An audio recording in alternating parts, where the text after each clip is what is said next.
एक बच्चे को आम का पेड़ बहुत पसंद था। जब भी उसे फुर्सत मिलती वो उस पेड़ के पास पहुंच जाता, पेड़ के ऊपर चढ़ता, आम खाता, खेलता और थक जाने पर उसी की छाया में सो जाता। बच्चे और आम के पेड़ के बीच एक अनोखा रिश्ता बन गया। बच्चा जैसे जैसे बड़ा होता गया वैसे वैसे उसने पेड़ के पास आना कम कर दिया। कुछ समय बाद तो आना बिल्कुल ही बंद हो गया।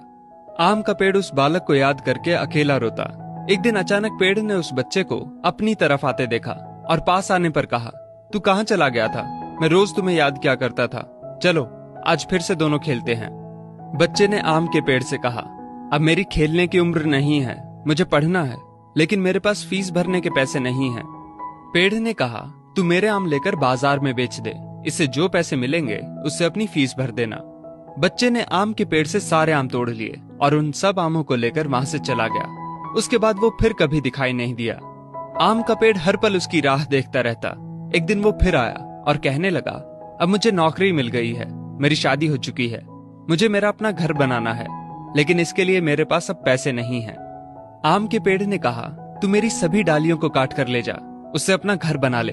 उस जवान लड़के ने पेड़ की सभी डालियां काट ली और लेकर चला गया। आम के पेड़ के पास अब कुछ नहीं था, वो बिल्कुल बंजर हो गया था, कोई उसे देखता भी नहीं था। पेड़ ने भी अब उम्मीद छोड़ दी थी कि वो लड़का उसके पास फिर आएगा।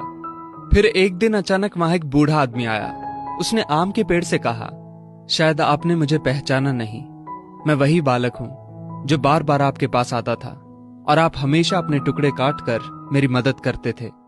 आम के पेड़ ने दुख के साथ कहा, पर बेटा मेरे पास अब ऐसा कुछ भी नहीं जो मैं तुम्हें दे सकूं। वृद्ध ने आंखों में आंसू लिए कहा, आज मैं आपसे कुछ लेने नहीं आया हूं, बल्कि मुझे आपके साथ जी भर के खेलना है, आपकी गोद में सिर रखकर सो जाना है।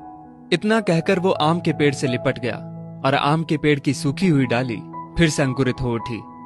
दोस्तों, वो आम का पेड़ और कोई नहीं बल्कि हमारे माता पिता हैं। हम जब छोटे थे तो हमें उनके साथ खेलना अच्छा लगता था, लेकिन जैसे जैसे हम बड़े होते चले गए उनसे दूर होते गए। पास भी तब आए जब कोई जरूरत पड़ी या कोई समस्या आन खड़ी हुई। आज कई माँ बाप उस बंजर पेड़ की तरह अपने बच्चों की राह देख रहे हैं, जाकर उनसे लिपटें, उनके गले लग जाएं। फिर देखना वृद्ध अवस्था में उनका जीवन फिर से अंकुरित हो उठेगा। किसी कवि ने क्या खूब कहा है, बड़े बुजुर्गों की उंगलियों में कोई ताकत तो ना थी, मगर जब मेरा सिर झुका तो सिर पर रखे कांपते हाथों ने जमाने भर की दौलत दे दी। दोस्तों, इस वीडियो